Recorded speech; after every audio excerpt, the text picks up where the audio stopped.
Hello, and welcome to another edition of the GSMC College Football Podcast on today, Thursday, April 10th. I'm your host, Jake Daly. We've got a good show for you today. We're going to cover some of the House arguments. Capitol Hill, there was a couple Power 4 lobbyists today trying to discuss that, any changes to NIL structure. So we're going to talk a little bit about that. We're also going to go over Florida quarterback DJ Lagway. Hasn't been practicing during the spring, has been hurt. So we're going to talk a little bit about that, what that means for Florida's season. Also going to get into the ACC settlement with Florida State Clemson. Still not finalized yet, but we are going to talk a little bit about that. Make sure you stick around towards the end of the show. We're going to talk a little bit about OSU writers stealing NIL money? Well, that's what the reports say in Columbus, so we're going to discuss that. And make sure you stick around right at the end. We're going to talk a little bit about Tennessee, Georgia Tech. They're going to play each other in 2026, 2027, what that means for both those schools. But first, I just want to remind everyone that if you got a question during the show, we want to hear it. Your input is a big part of what makes this show great, and we thrive on your energy, your insights, whether it's a quick comment, a thoughtful question, or an opinion that you just have to get out. Don't hesitate to share. Now, if you want to make absolutely sure that your message stands out and gets featured on the show, there's an easy way to do that. Use the super chat feature. Just click the $ at the bottom of the button and at the bottom of the chat box to send in your super chat. This guarantees that your message gets on the air, and it's also just a fantastic way to support our channel. We rely on your support to keep bringing you the sports content that you love, and we appreciate every bit of it. So go ahead, let us know what you're thinking, hit that super chat button, and let's keep this show as interactive, as exciting as possible. And if you prefer, you can also go to gsmcsport.net to tip, donate, and leave a comment or question there. We couldn't do what we do without your amazing support. We are so glad to have you as a part of our community here at GSMC. So we're going to talk a little bit about what's going on today. Capitol Hill, there's been some Power 4 representatives that went to D.C. to try to talk about some of the NIL legislation and the lack thereof of NIL legislation across the country. So one of their big things today was unified advocacy. You had all four Power 4 commissioners, ACC, Big 12, SEC, Big 10, all commissioners were there, as well as various coaches, various athletes. Bruce Pearl from Auburn, he showed up in D.C. fresh off the Final Four. Steve Sarkisian from Texas was also there. And this really kind of showed a unified effort towards pushing for federal NIL legislation, and this really emphasizes the conference's commitment to kind of addressing the complexities, addressing just how each state kind of has different NIL laws. It's all kind of different. And so one of their big aims here was to secure antitrust protections for aspects of college sports amateurism, to try to standardize some of the NIL regulations nationwide, and also to just address the transfer rules and kind of how that's really all completely changed in the past few years. That we've gone from having super strict transfer rules to pretty much no transfer rules at all. They also talked upon potential classifications for college athletes being potentially employees rather than students. And that's kind of showing the evolving nature of how athletes are being paid. Obviously, they are being paid now. And they also discussed the implications of the House settlement. This is going to be the big thing. That fallout is going to impact pretty much everyone across the country. It's going to impact athletes. It's going to impact schools and how they're able to run their athletic programs. And really, they really want federal oversight into making sure that this is equitable, implementable across all institutions, not just, your big SEC, Big 10 schools, but really across the country. There's been a lot of concerns from athletes, even high-profile athletes like Olivia Dunn from LSU. She spoke out and kind of voiced concerns that the settlement's valuation of NIL is going to be, it might undervalue some athletes. There's a big thing about the fair market value and this new potential clearinghouse where these power conferences are going to join forces with Deloitte to form a clearinghouse that's essentially going to gauge an athlete's market value based on former players' NIL deals, current NIL deals, even professional endorsement deals. And Olivia Dunn was kind of saying that this proposed formula undervalues certain athletes and their earning potentials. She emphasized the need for transparent, fair compensation models. That really makes a lot of sense, especially when you consider her profile as, has millions of TikTok followers, big time endorsements, and probably she would be an athlete that would be undervalued according to this new settlement, according to the proposed rules. They really want to try to standardize NIL practices. That's the really big thing here. Each state is kind of all over the place just in terms of their values of NIL, of what their laws are essentially. And antitrust here is a really big thing. They want to try to preserve the traditional structure of college athletics essentially, but you still have to adapt to kind of the financial realities of the modern NCAA, of the modern college athlete experience, to where they are now being paid. It's going to be a little bit different. And they really want antitrust protections, antitrust laws in place to try to keep that, traditional college athletic model. And that's really kind of something that, especially in college football, they've gone away from. It's not really like that anymore. It's increasingly becoming a professional game, and that's going to be something that we're going to just have to wait and see for. Employment status is also going to be a big question here. Are you considering athletes as employees of the institutions that they play for? Obviously, if they're doing that, is there going to be contracts in place? Are they going to have to actually sign contracts upon going into college? That's going to be a big thing here. And that's just more of the professional level. But if you want probably to have these athletes being paid consistently, they might need contracts. And that's something that the NCAA has really not trying to do. They've consistently shied away from that concept. Not one of their favorite things right now. They don't want athletes as employees. It makes their life harder. But a lot of these universities, they do want that, and probably these players too. And then another big thing to look at here was just the financial implications for these institutions. Obviously, with the proposed House settlement, with revenue sharing, direct athlete compensation, the fact that athletes may get up to 50% of their athletic program's revenues, that's a really big number. And how is that going to impact the financial health, the operational models of these various athletic programs? Is that going to affect their day-to-day operations? Is that going to affect what they can do, any improvements to facilities or coaching upgrades? If you have a coach that's underperforming and has a really big buyout, are you going to be able to actually get rid of that coach and pay that buyout? Those are all things that are going to be considered here when there's revenue sharing in place, when there's going to be direct athlete compensation. And also just the idea that these NIL deals are ranging from, a local car dealership that maybe a couple grand, all the way up to $1.5 million to $2 million a year.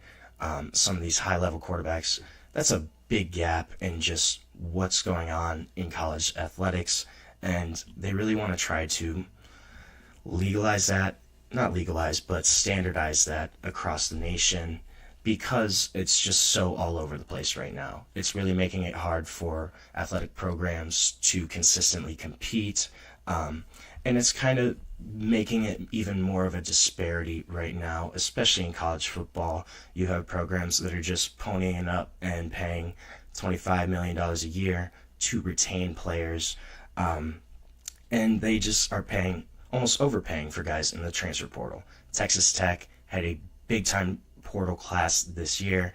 Also just got Stanford transfer David Bailey, who was really the one really good player on Stanford this past season.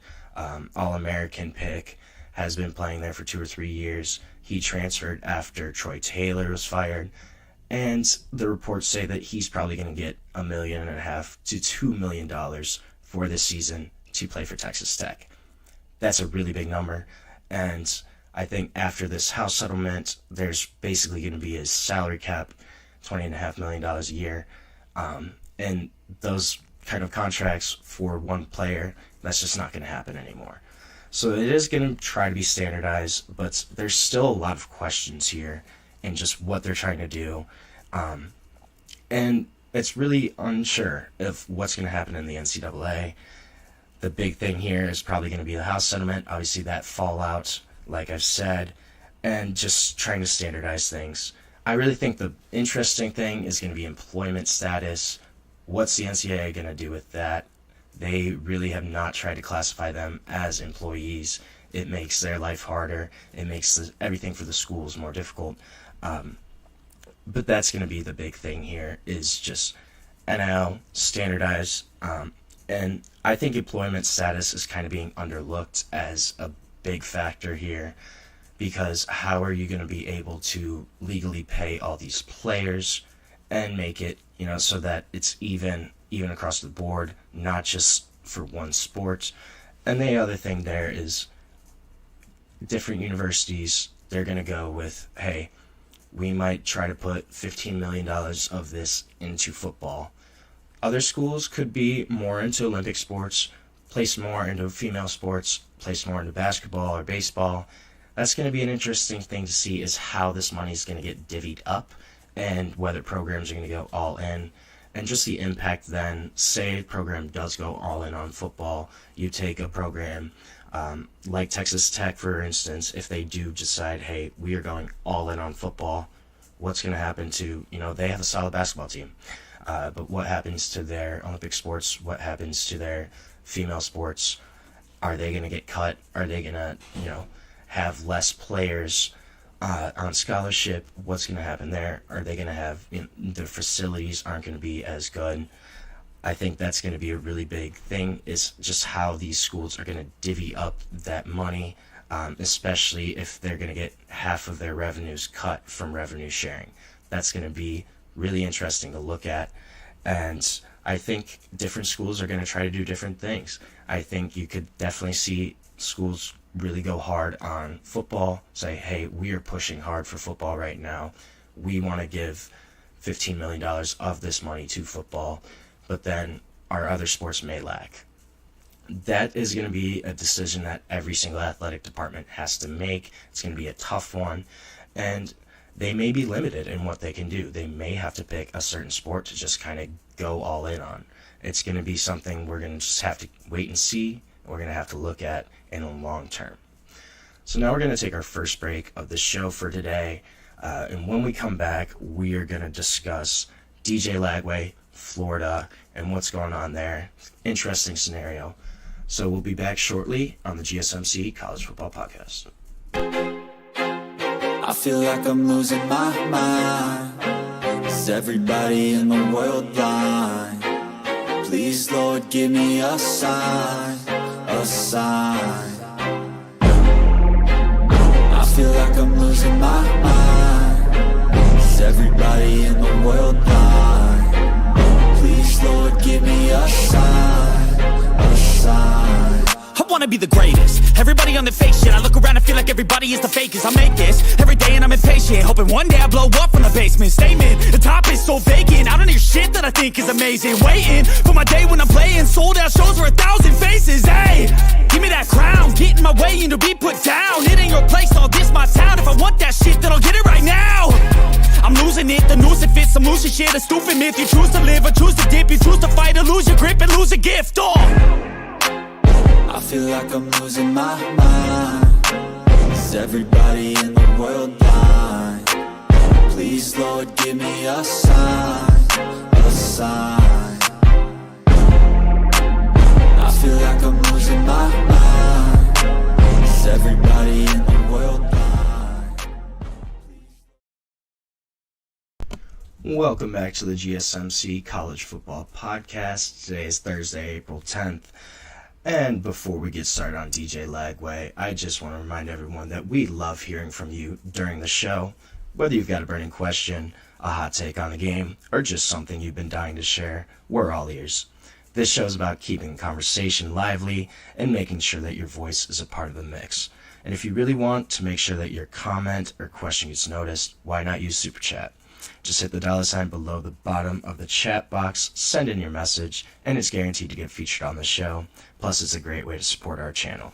We're so grateful for each and every one of you who joins us here. Your support makes all the difference. So let's keep the conversation going, and together we can make this show even better than ever.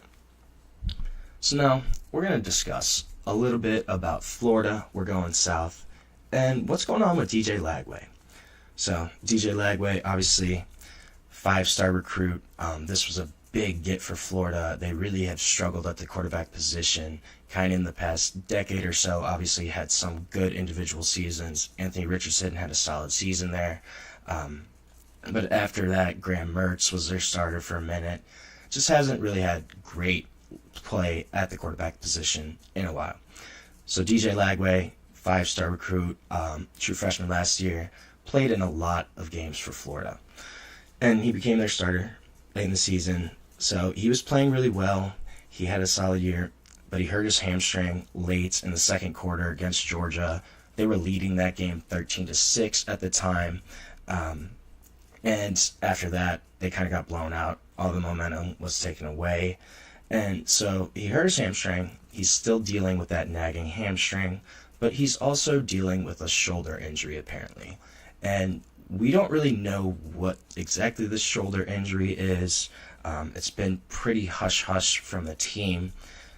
Apparently surgery was on the table for him, but they ruled that out as if he had surgery, he probably would miss the entire 2025 season. So they're going with what was described as a more holistic approach.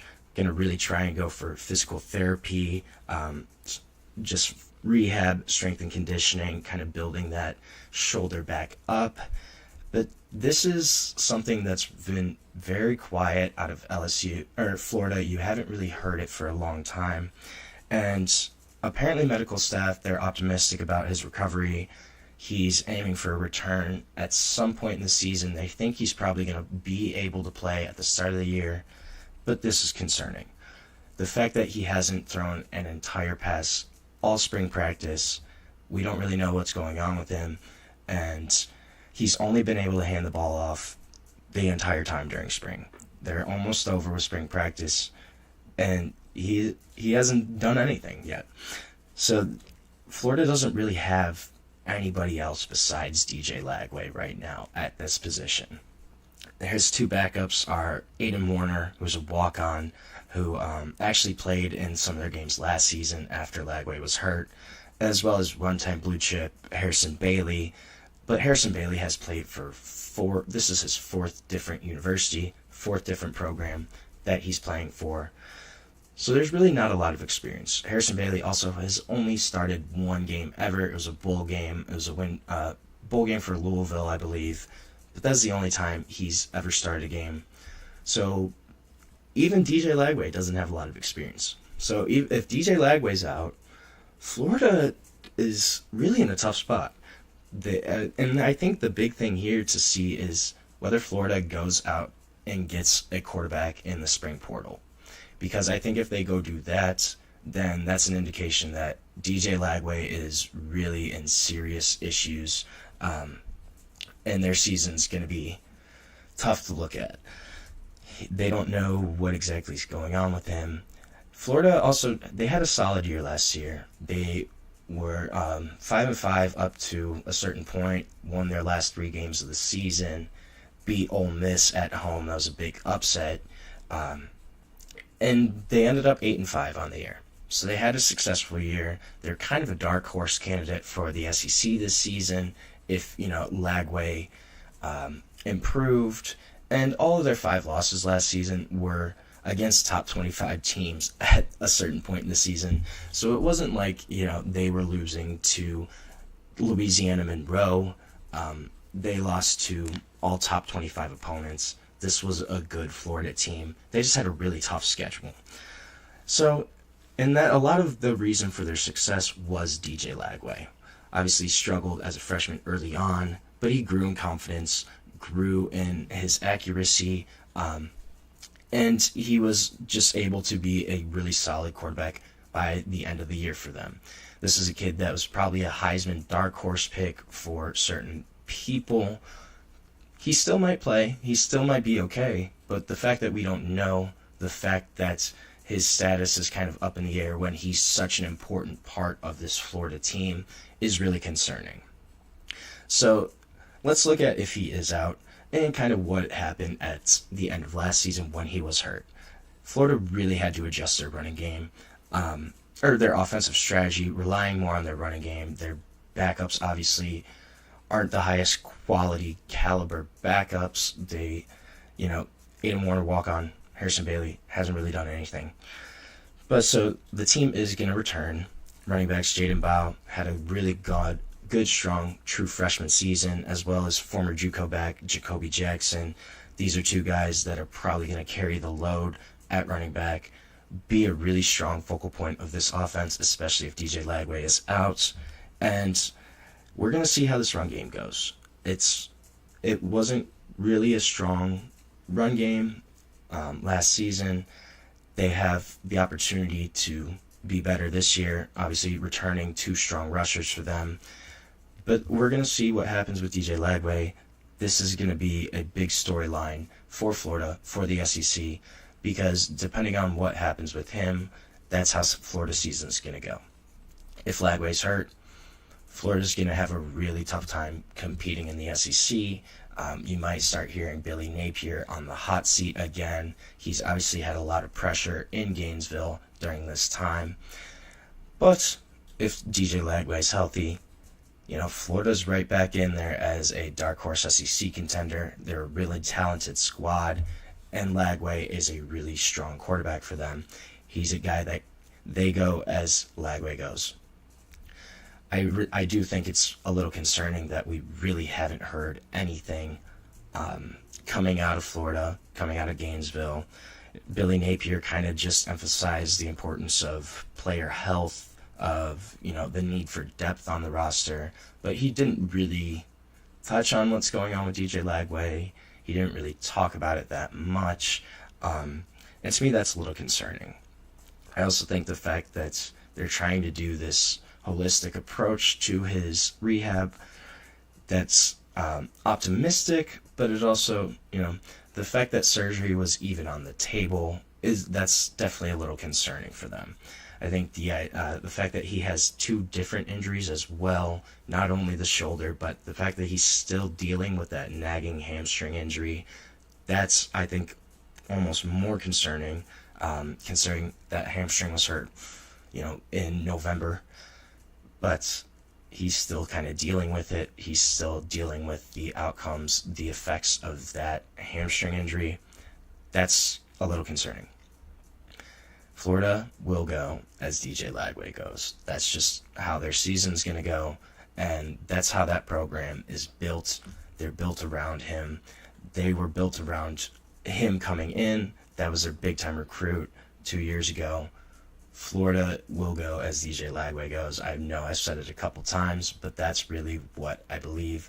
That's really what's going to happen with this program. I think a big thing here is roster depth, the necessity to just have a really strong roster around him. They really don't have a good backup right now.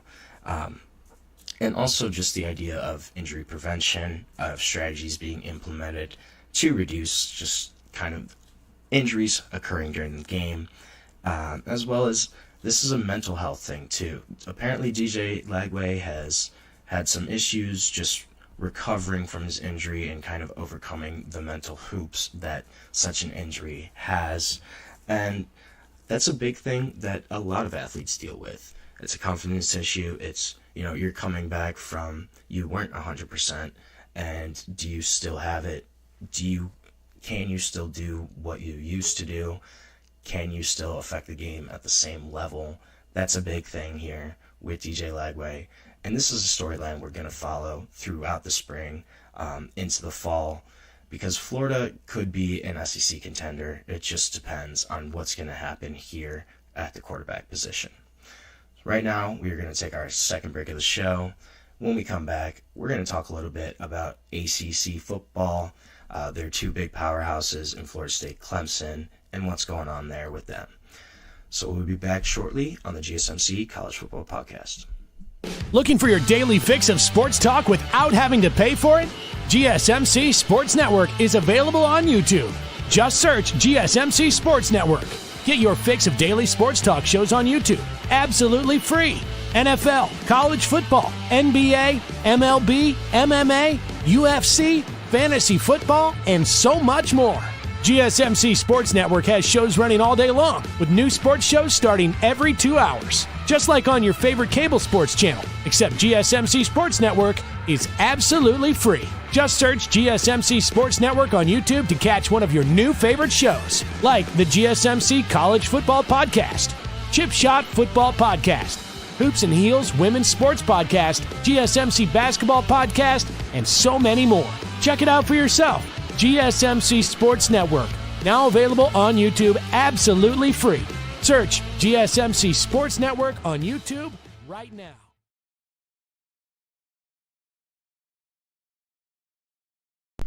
Welcome back to the GSMC College Football Podcast. We just talked a little bit about Florida quarterback DJ Lagway. We're going to stay in Florida, talk a little bit about Florida State, Clemson, and their legal dispute with the ACC. So this has been a big deal for a few years now. ACC and Florida State and Clemson are kind of locked in a debate over basically if Florida State and Clemson can leave the conference at any time. So I just want to go over quickly a timeline of kind of how this is all played out and how we've gotten to this point. So even starting in 2021 all the way up to 2023, you kind of started to hear Florida State and Clemson were expressing frustration with the ACC's media rights deal, especially compared to the Big Ten, the SEC payouts that each school gets in those conferences from those media deals. And there were concerns over the financial gap between the ACC and those other two conferences especially. So summer 2023, there's the Florida State Board of Trustees publicly discusses the need to leave the ACC due to financial disadvantages. ACC's leadership was critical of, or Florida State's leadership was critical of ACC's grant of rights, calling it untenable. And so then in December of 2023, Florida State files a lawsuit, the first lawsuit against the ACC. Files that suit in Leon County, Florida, challenging the validity of the grant of rights, the legality of their exit fee, transparency of conference in their financial operations. And they asked the court to declare the grant of rights untenable, claim the ACC failed to provide actual legal documentation and media rights documentation that they wanted to see. And so that same day, December 2023, in 2023, the ACC files a countersuit. However, their countersuit's filed in North Carolina, in Mecklenburg County, where the conference is based, and they preemptively sue them, asking a judge to uphold their grant of rights, to enforce the exit fee, to prevent Florida State from leaving without penalty. So then you fast forward to March of 24, Clemson then files a lawsuit. Clemson sues the ACC in South Carolina. They kind of make similar claims about the grant of rights, about the exit fee, about the ACC kind of restricting their financial independence. And then April of that year, ACC countersues Clemson. So now they both have a suit. ACC files a suit against Clemson in North Carolina again, basically saying the same thing as the Florida State lawsuit. So now we fast forward to this year. We heard something last month basically that these settlements were almost done, but today we get a report from the Carolina Journal saying that the settlements have not yet been finalized despite these reports of progress kind of. And the North Carolina Supreme Court scheduled to hear oral arguments this month. However, They postponed those proceedings. They signaled that all parties may be actively negotiating settlements kind of behind the scenes. So really, I want to take a deep dive into kind of why they're doing this, what's going on here. The big thing is the grant of rights agreement. So the ACC has a grant of rights agreement that basically gives the conference entire control over schools' media rights, so TV revenue, all of that. The ACC controls all of it. It goes through 2036 here is the big number. So they basically have another 10 years of this. This has been a deal for a long time, but this ACC deal was signed 10 years ago. So this dispute, basically Florida State and Clemson, they're kind of saying that the grant of rights, it unfairly locks them into the ACC. Even if they want to leave for another conference, they can't because of the grant of rights, because the ACC controls their TV revenue, controls all of their media rights, so they can't really do anything. And the kind of legal question right here is a school keeping its media revenue if it leaves the ACC? Would Florida State keep that money, or does the conference still kind of own those rights? Another thing here is the exit fee. So Florida State and Clemson, if they were to leave the ACC right now, the ACC kind of has really, really strong financial penalties that prevent a school from leaving. The number's kind of disputed. It's definitely probably over 100 million. I've seen figures being as high as 500 million, 700 million. It's really not sure kind of what the actual exit fee would be, but regardless, it's clear that it would be a really big hamper on a school financially. They wouldn't be able to do a lot. They could not get out of this exit fee. It'd be really tough for them. So they both filed lawsuits, obviously, against this exit fee to try to prevent the ACC enforcing that. They claim that those fees are punitive, they're excessive, and they want the courts to either eliminate them or significantly reduce the amount of that penalty. So it does look like that's probably going to be one of the things here that will change for sure. This exit fee probably is, I doubt it gets dropped at all, but it's probably going to be dropped significantly, or it will be on a declining type of agreement of contract where, if they leave in 2025, it's still 100 million. 2026 might drop to 80 million. 2020, and there on and there forth, probably up to around 2030, 2031. That's a big date for college football in particular. That's a big year. That's when a lot of TV media deals kind of expire, and there could be another big round of realignment after that. So Florida State a big thing here is Florida State argued that the ACC has failed to provide full transparency on its finances, on its media deals.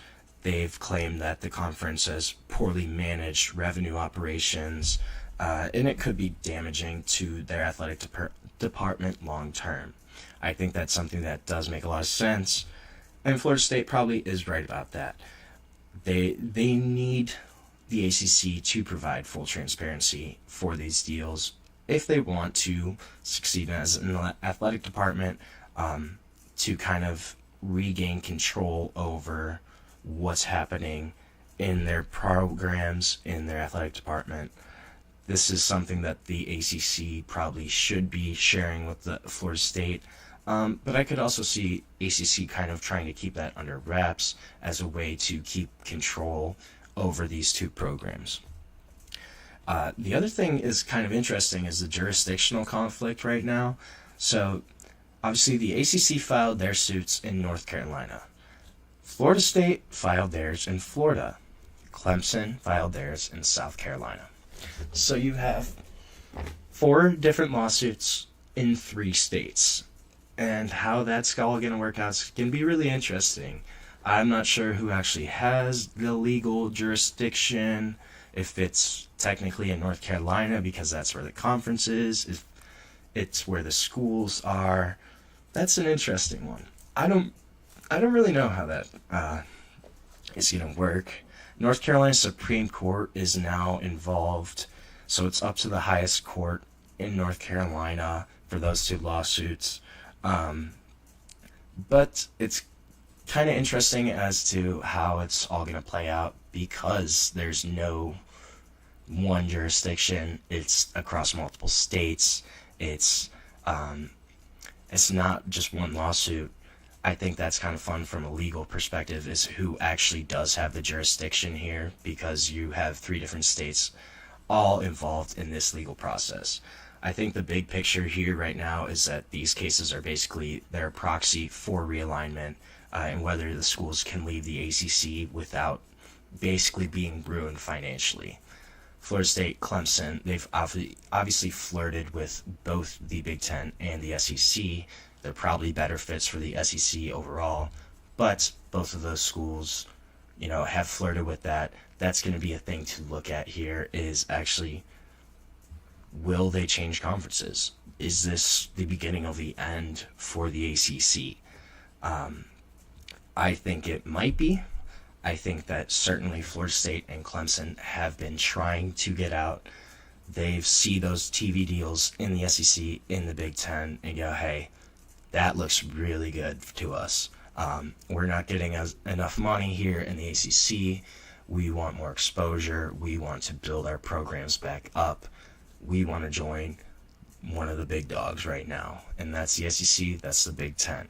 Those are going to be your 2 conferences that are going to drive pretty much every single decision that's going to be made in college athletics for the next probably decade or so. I think 2030, again, that's a big year I'm looking at, where there could be a really big shakeup in conference realignment in the structure of college football overall. The buyouts that I've seen, the numbers that I have been kind of speculated upon for the ACC, it looks like 2030 is going to be the year when it really kind of drops to a feasible number for Florida State and Clemson to get out of the ACC. So at that point, do they leave the ACC? Do they try to go to the SEC Big Ten?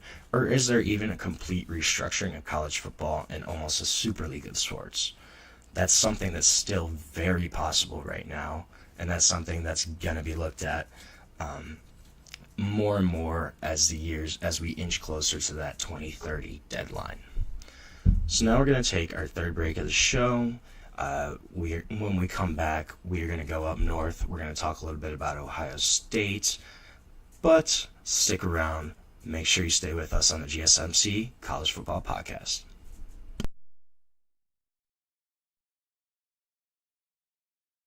For the best and latest podcasts available anywhere, go to the podcast app on your cell phone and type in GSMC to access free content-rich podcasts on health and wellness, book reviews, sports, entertainment, relationships, social media, movies, technology, finance, and even weird news. Subscribe and download the GSMC Podcast Network's family of shows, available everywhere podcasts are found.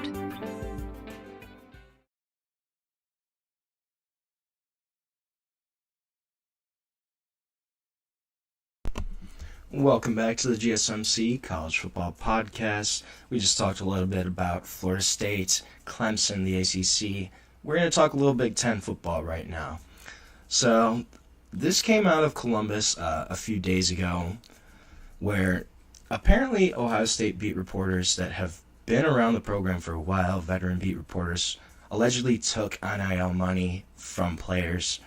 So a recent lawsuit alleges that 2 reporters who have been in Columbus for a long time, Austin Ward, Jeremy Birmingham, that they misappropriated funds to compensate players who were featured on their podcast, which is titled The Podcast, ran by the media company. Obviously, Ohio State loves the word the. But so both of these reporters were terminated by the media company who produced their podcasts following allegations. So this came out really on Twitter is what I actually saw. I was on Twitter a few days ago, and I saw a lot of Ohio State fans just kind of going off saying, this is crazy, what's going on? So I was like, what's happening? So, the media company claims that Ward and Birmingham, that they diverted scholarship funds meant for player compensation. Ward allegedly acknowledged that he retained funds designated exclusively for athletes. Birmingham apparently admitted that sponsorship payments intended for player payments were partially kept by both him and Ward.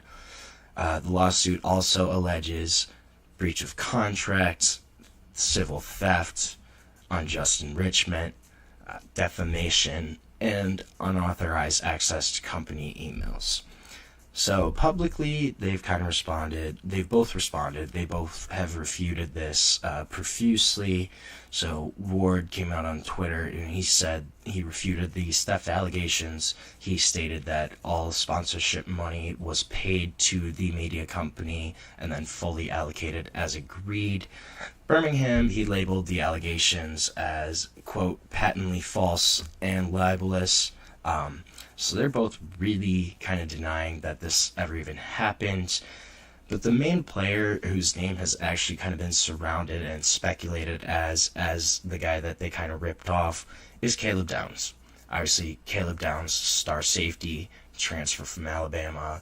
Not sure what his big NIL contract was for Ohio State, but it was a substantial chunk of change. But this was kind of rumored on Twitter that he was set to receive $25,000 from Ward and Birmingham to appear on their podcast and to promote their platform, but apparently he only got $5,000 of that total. That's concerning, obviously, and this is kind of something that I'm surprised we don't see more of, actually, as these NIL deals kind of go, is where these companies just can't pay for what they claim they can. I don't know if that's actually what happened here, if it was the media company per se, or if it was more just these two individuals that kind of just took this money, stole it personally. Specifically, they said that Ward and Birmingham kind of misused their position within the Ohio State program to illegally divert some of those funds for their own personal benefit. It kind of just undermining the integrity of the whole financial operations within the program. I read somewhere that they were kind of underneath the big NIL collective that's run at Ohio State that puts forth 80% of the NIL funds for these players. These two guys were kind of in that whole operation, in that whole scheme of things. So it's also kind of just brings up the question of what the actual structure and management of those NIL funds at Ohio State is looking like. It's kind of unclear. It might have been open to abuse, and it potentially might be allowing individuals kind of in positions of power to take advantage of those roles, of those ambiguities. The lack of transparency, kind of lack of oversight, it's probably playing a role in enabling this alleged misconduct. It really kind of brings Ohio State into question of just what's going on in terms of their NIL funds. Obviously, they paid a lot of money to both retain their own players and bring in a few key transfers this past season for the national championship run. So it might bring their program into question of just what's actually going on here. Are they kind of still going around NIL regulations? Not that there is a whole lot right now. Obviously, it's kind of ambiguous on what's going on with NIL. But it might be a big thing that maybe the NCAA actually kind of looks at and goes, hey, these two guys are supposedly a part of your big NIL collective, yet they took money for themselves. What's the actual oversight? What's the actual management structure kind of looking like at Ohio State for that collective? Obviously, that's a big-time collective, one of the biggest in the country, one of the biggest programs in the country, a school that has a lot of donors, has a lot of support, nationwide especially. This is going to be interesting to look at. I wonder if they do actually kind of face scrutiny on how this kind of collective is managed on what's going on with this, just the funds, and if there actually is any kind of oversight in that structure. I think there's probably going to be questions about the institution, about if they are able to actually prevent this misconduct in any kind of way, and just how these athletes' funds are actually protected. Do they direct deposit this money, this fund, into athletes' accounts? Is it more of there's a trust or some sort where they kind of handle all athlete NIL deals and the funds there? What's that actually look like? We don't really know. I think that's going to be something that the NCAA might actually look at. And just as a broader context, this kind of highlights just how there's not a whole lot of financial transparency in NIL deals, and how they're actually structured. These collectives, for the most part, they're not reporting actual numbers. They're just kind of giving their deals as they go, and you can tell who's being able to bring in transfers at a high level. Obviously, Ole Miss, Texas Tech, those programs, you can tell that they're paying a good chunk of change for their players, having some of the top portal classes in the country. But again, we don't really know where that money comes from, how it's managed, how it's allocated, how it's distributed. That's kind of something that's an issue across the country. So I think if we start seeing more kind of instances like this where you have beat reporters that are involved in NIL deals, you may have a board member. If stuff like that starts coming out to where this is happening more and more, and you start hearing guys skimming off the top, I think that's going to be something that we really are going to start to look at as having financial transparency in these actual deals. Kind of just the NIL structure is so complex. It's going to keep getting more complex as it grows, as it evolves. And there's going to need to be better oversight. Obviously, this is kind of one of the other topics that they were lobbying for today on Capitol Hill, is just better oversight. And how are you going to regulate kind of these financial transactions to ensure fair play, to prevent exploitation? Are they going to be able to kind of prevent this thing from happening to where these kids actually do get their whole chunk of their NIL deal? And it's also just a bad look on Ohio State, personally. Caleb Downs he was one of your stars, one of the big contributing members to your national championship team, and he kind of got messed out of a lot of money, $20,000. That was his. That's going to be a bad look for Ohio State. Just, you have a guy that came in and he still did not get all the NIL money that he was promised. I think this is kind of a player rights thing too, a player rights and player welfare kind of case.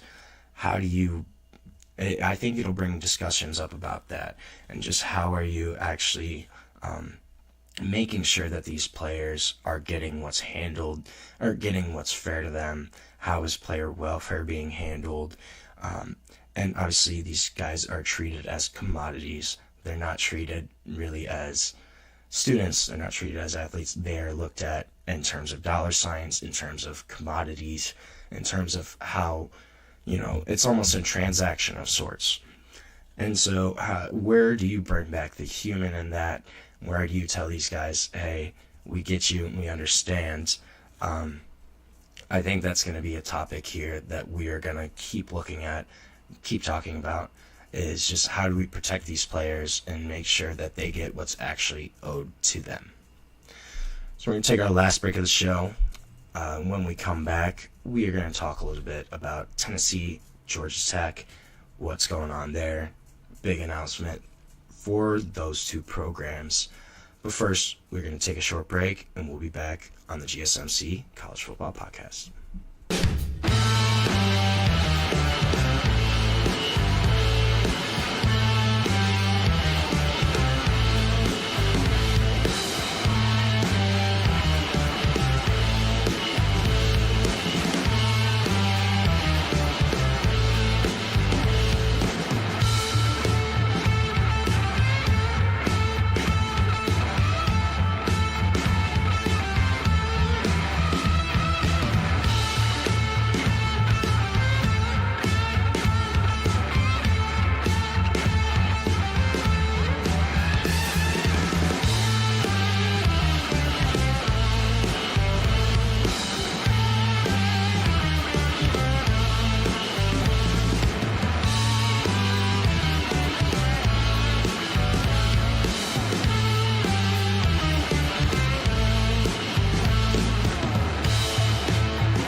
Welcome back to the GSMC College Football Podcast. Just touched a little bit about Ohio State. We're going to switch gears, talk a little bit about Tennessee and Georgia Tech. So Tennessee, Georgia Tech have scheduled a home-and-home series for 2026-2027. This is kind of exciting news. Tennessee was scheduled to play Nebraska for 2026-2027. However, that series got canceled. Nebraska dropped out. So Georgia Tech is going to be the replacement. And these games are going to go on early season, September 12th, 2026, September 11th, 2027. And Tennessee's actually going to play Georgia Tech potentially at the Mercedes-Benz Stadium, which would be kind of fun. That's obviously not Georgia Tech's home stadium, but it is a beautiful facility in Atlanta. Has hosted national championship games, SEC championships. So that would be exciting if Georgia Tech does play there. Nebraska canceled their series, so it kind of sent Tennessee scrambling. Tennessee athletic director Danny White, he was pretty excited for this. He kind of said that he really appreciated Georgia Tech and just how they were able to modify their schedule. Georgia Tech's athletic director, Jay Blatt, his quote was, "As we continue to invest in and elevate Georgia Tech football, securing elite level competition is a critical component." And I think it's fun that these two teams were SEC opponents for a long time. There was a big rivalry here. Obviously, Tennessee and Georgia do have a big rivalry, but also Tennessee played Georgia Tech every year from 1954 to 1987. They played for 30 straight years. This is a big rivalry, and it's kind of fun that they're bringing it back. The last time they played was 2017. Tennessee won that game 42-41. It was an overtime victory. It was 2017, start of the season. They played at Mercedes-Benz, so that was really a big win for them. But that was an exciting series, an exciting matchup, and just something that's fun to watch. So I want to look at a little bit about Georgia Tech. I'm going to do a little mini-season preview for them. Georgia Tech had a really interesting year last year. They had a couple really solid wins. They did lose 4 or 5 games, but they almost beat Georgia. That game was really close. Overtime matchup, super exciting. They only lost by, I think it was 42-41, or it was 1 or 2. It was a multi-overtime matchup. So they competed well with Georgia last year. They competed really well against Miami. They almost beat Miami. Their only blowout loss per se, I guess, was they lost to Notre Dame by 18, but that was their biggest loss of the season. I think that really kind of shows how Georgia Tech has jumped back up a level, and I think there's really room for potential for growth here again next season. So they return quarterback Haynes King. That was a big time player for them. Has played really well at quarterback for Georgia Tech the past year or so. Jamal Haynes, their running back, another big return, as well as wide receiver Malik Rutherford. So their offense is really going to drive this team this season. They do have a couple pieces returning on the offensive line as well. So there's really solid experience in the room. And these guys coming back again for Georgia Tech, that's going to be a team, an offense that could be scary. Their defense is going to be where it's going to be a little shaky, possibly. They've lost a couple guys. Their biggest returners probably D-tackle Jordan Vandenberg, 6'3", 300. Had about 23 tackles last year, only had 1 sack. But this is a guy that's a big run stopper, and that's what Georgia Tech's going to look for him to do this year, is stop the run, try to make that a really solid run game. Another player to look at on the defensive side of the ball is Jason Moore.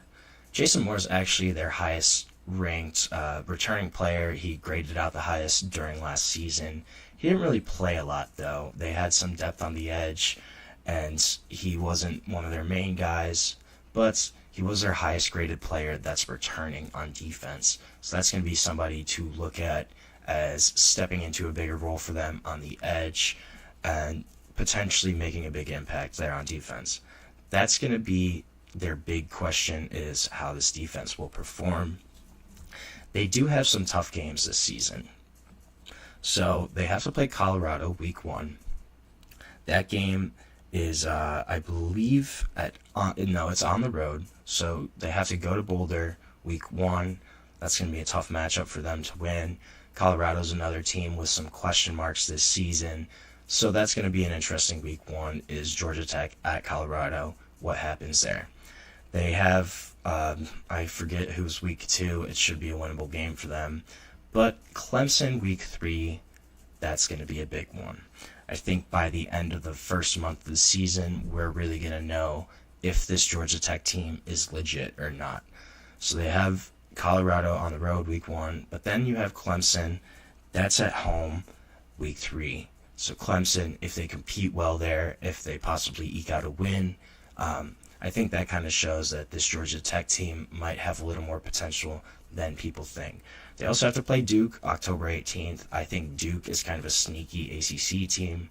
Had 9 wins last year. Manny Diaz's first year as head coach. Got a transfer in at quarterback Darian Mensah. That's going to be a team that might be a tough matchup for them to win, especially at Duke. But if they can pull that one out, they can pull out Colorado, maybe beat Clemson. I think this is a team that could look at. And then obviously the big game, rivalry week, is Georgia. It's back at home this year. They have Georgia at home. Could have beat them last year. It was really a close game. They probably deserved to win that game. They played really well, but Georgia still won. They're going to be looking for revenge this year, and I'm excited for that matchup. I think Georgia Tech's really going to come out, try to play really hard against Georgia, and that's going to be a team that's going to be interesting to watch. But I just like this series between Tennessee and Georgia Tech being renewed. Old SEC rivals, foes, and Georgia Tech's really beginning to come back on the up and up for football. I think this is a series that could keep their momentum rolling as they do try to add elite level competition and step back up into that limelight, into the spotlight. It's going to be interesting to watch, though. Georgia Tech, they probably have a really big range of their record, their season, how it's going to go. It's going to be interesting. They could be a 5 or 6 loss team hovering around 500, but on the flip end, if they get some of those key wins, I think they could be a 10-2 team or a 9-3 and compete for the ACC title potentially. We're just going to have to wait for Georgia Tech. I think this redemption story of Georgia Tech has been awesome. Obviously, kind of struggled for a long time in the 2000s, 2010s. Fs. They were running the triple offense still up to a few years ago. Brent Key gets hired as head coach, first as interim head coach, then as full-time head coach. Was an offensive line coach, actually, but decides to modernize the offense, ditch the triple option, really brings in some good, talented ball players. Haynes King is a stud. Had a couple guys that just were really good ball players for them. And I think this is a team that could have some potential, if they're able to recruit Atlanta. They're in really fertile recruiting grounds in Georgia. They have a unique kind of situation at Georgia Tech. And that's something that they could probably pitch to recruits, pitch to guys that are in Georgia as, a plus for Georgia Tech. And there's going to be guys that maybe, hey, this is something you can get on and hop on early. I think Georgia Tech's going to be one of these teams to look at in the next couple of years that's going to be really interesting on their trajectory, on kind of where they go from here. So we are also going to look at Tennessee tomorrow. I want to look on the other side of this rivalry, kind of touch on Tennessee and their potential outlook for the season. I think this is going to be a really solid series for both of these teams, and it's something I'm really excited for, is just to watch kind of, will Georgia Tech actually be back? Will they maybe even rise up to the top of the ACC? It's going to be something fun to watch, and it's going to be something to look at in the future as just kind of this improvement and the potential for Georgia Tech to come back as a program. So we're going to end our show today. Thank you so much for tuning in to the GSMC College Football Podcast presented to you by the GSMC Network. Your support really does mean a lot to us, so please remember to subscribe and like the channel, leave a positive review. It really does make a difference. We also invite you to follow us on Facebook, Twitter, TikTok, and Instagram for more content, more updates. Thank you once again, and have a wonderful day. Mm-hmm. Mm-hmm. Mm-hmm.